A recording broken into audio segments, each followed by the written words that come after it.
हाँ जी, तो my dear students, आज हम लोग मॉडल वर्क की दूसरी क्लास करने जा रहे हैं और आइए देखते हैं आज की इस क्लास में हम लोग क्या कॉन्सेप्ट सीखेंगे। तो शुरुआत करते हैं पहले पॉइंट से। और देखिए आज हमारे पास दो पॉइंट हैं, एक तो है कैन और एक है कुड। कैन और कुड, देखो दोनों में कुछ सिमिलैरिटीज भी हैं और दोनों में कुछ डिफरेंस भी है। आओ देख लेते हैं। कैन जो है वो प्रेजेंट टेंस के लिए है, मतलब प्रेजेंट की क्षमता बताने के लिए। पहले मैं बता दूं, कैन का मतलब होता है सकता है, सकती है, सकते हैं। मतलब कोई कोई प्रेजेंट में कोई काम कर सकता है या कोई काम कर सकती है या कोई कुछ कर सकते हैं, मतलब कोई काम कर सकता है या सकती है, इस तरह का सेंस आता है। और अगर यही बात पास्ट में हो जाए कि पास्ट की एबिलिटी, पास्ट की क्षमता बतानी हो, तो कर सका, कर पाया, कर पाई, कर पाई, इस तरह से मैं ये काम कर पाया, वो ये काम कर पाई, हम ये किताब पढ़ पाए या पढ़ सके, इस तरह की जो बातें होती हैं तो उसको हम कुड से कहते हैं। अब देख लेते हैं कैन का जो फर्स्ट पॉइंट है वो कह रहा है पावर, एबिलिटी और कैपेसिटी। किसी की पावर, एबिलिटी या फिर कैपेसिटी बताने की बात करता है कि प्रेजेंट में किसी के पास क्या कैपेसिटी है, क्या पावर है, क्या एबिलिटी है। ठीक है जी। जैसे कि एग्जांपल के तौर पे he can read the book, वह इस किताब को पढ़ सकता है या वह किताब पढ़ सकता है, प्रेजेंट में पढ़ सकता है यानी कि प्रेजेंट की बात हो रही है, मतलब प्रेजेंट में उसमें ये क्षमता है कि वो ये किताब पढ़ सकता है। अब इसी बात को अगर पास्ट में कहना हो तो देख लो, पास्ट की एबिलिटी बताने के लिए he could read a book, वो किताब पढ़ सका या पढ़ पाया। कब? पास्ट में, मतलब पास्ट में उसकी ये क्षमता थी कि वो ये किताब पढ़ सका या पढ़ पाया। अब कुछ स्टूडेंट्स का ये डाउट होता है कि सर यहाँ बुक से पहले आपने आर्टिकल द लगाया है और यहाँ बुक से पहले आपने आर्टिकल ए लगाया है, आखिर इसका क्या चक्कर है? तो देखो एक सीधी सी बात है, आर्टिकल द हम कहाँ लगाते हैं? डेफिनेट चीज़ों के लिए। जिस किताब की यहाँ पर बात की जा रही है, अगर स्पीकर यानी कि स्पीकर जो इस बात को कह रहा है और लिसनर जो इस बात को सुन रहा है, अगर उन दोनों को डिफाइन है कि किस बुक के बारे में बात हो रही है, तो उस बुक के लिए हम क्या लगाएंगे? द। अगर जो बोल रहा है, जो इस बात को कह रहा है, अगर उसे भी पता है और जो इस बात को सुन रहा है अगर उसे भी पता है, दोनों को पता है कि किस बुक के बारे में बात हो रही है, तो क्या लग जाएगा? आर्टिकल द, क्योंकि वो बुक स्पेसिफिक हो जाएगी, एक खास किताब के बारे में बात हो रही है।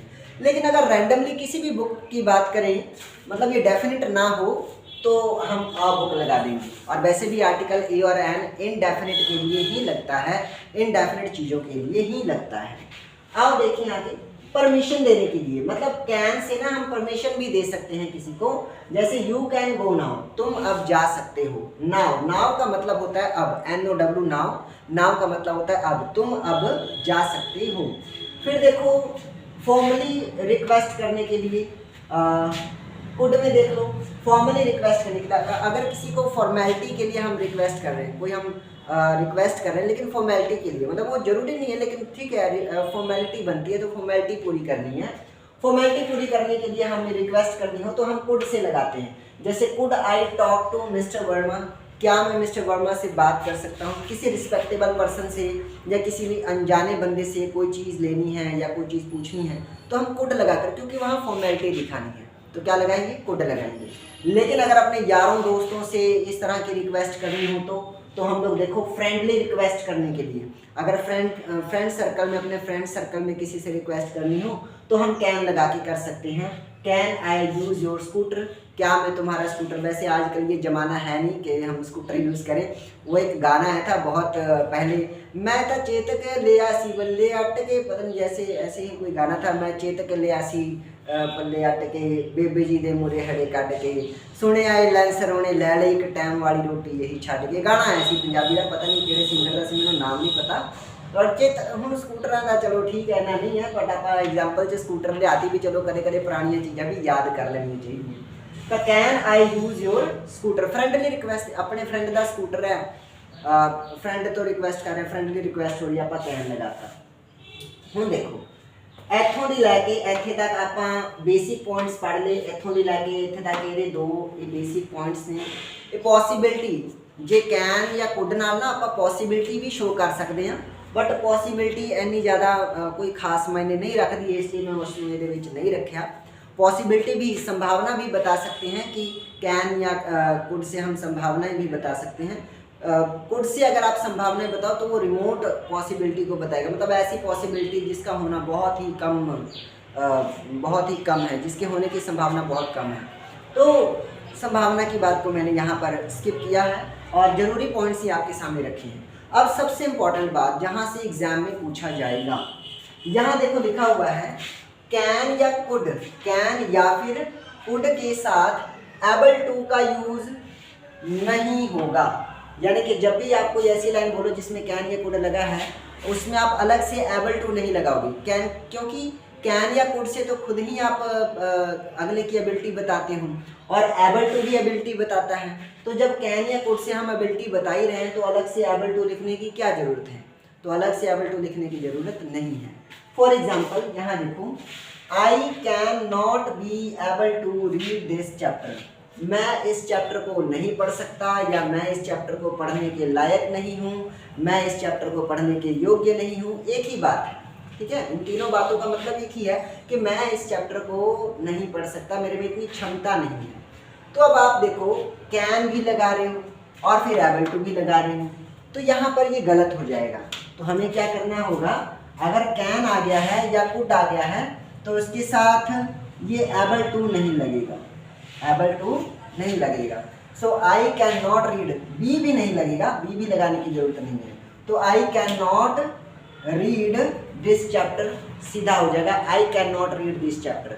और ना सिर्फ कैन के साथ बल्कि कुड नॉट भी लगा होता ना, कुड नॉट भी लगा होता तो भी आप एबल टू नहीं लगाओगे, क्योंकि कैन या कुड दोनों खुद ही क्षमता को बताते हैं, तो अलग से उन्हें लगाने की जरूरत नहीं है। अब आप देख लो, I can not go there, मैं वहाँ नहीं जा सकता हूँ प्रेजेंट में। I am not able to go there, मैं वहाँ नहीं जा सकता हूँ प्रेजेंट में। दोनों बातों के, दोनों ही सेंटेंसेस के स्ट्रक्चर में डिफरेंस है, बनावट में अंतर है, लेकिन मीनिंग में डिफरेंस नहीं है, मीनिंग सेम ही है। दोनों बातें एक ही चीज़ कहना चाहते हैं कि एक बंदा है जो कि वहाँ पर जाने में सक्षम नहीं है। अगर इसी बात को आप पास्ट में बनाना चाहो तो पास्ट में कर सकते हो। कैन की जगह आप कुड लगा दो, COULD कुड लगा दो, और जैसे ही आपने कैन की जगह कुड किया तो यहाँ एम की जगह आप वॉज लगा दो। I was not able to go there, मैं वहाँ जाने के काबिल नहीं था, या मैं वहाँ नहीं जा सकता था, या मैं वहाँ जाने के योग्य नहीं था, एक ही बात हो जाएगी। ठीक है, तो अगर कुड लगा रहे हो तो यहाँ वॉज कर लेना, क्योंकि पास्ट में बनाने के लिए यहाँ वॉज लगाना पड़ेगा। ठीक है जी, तो उम्मीद है कि आपको ये सारी बातें अच्छे से समझ में आ गई होंगी। मैं साइड हो जाता हूँ, अगर आप स्क्रीनशॉट लेना चाहें तो स्क्रीनशॉट ले सकते हैं, और फिर भी अगर कोई डाउट रह गया हो तो ये ऊपर नंबर दिया है 9780904216, इस नंबर पे कॉल कर सकते हैं। और आज जाने से पहले मैं आप लोगों को भजन की 2 लाइनें सुनाना चाहता हूँ, अगर पसंद आया तो उसे भी लाइक कर देना। ठीक है। दुनिया बनाने वाले कैसी तेरी माया है, दुनिया बनाने वाले कैसी तेरी माया है, कहीं बरसात कहीं धूप कहीं छाया है, कहीं बरसात कहीं धूप कहीं छाया है। Thank you so much. जय हिंद, जय भारत, जय आर्यभट्ट।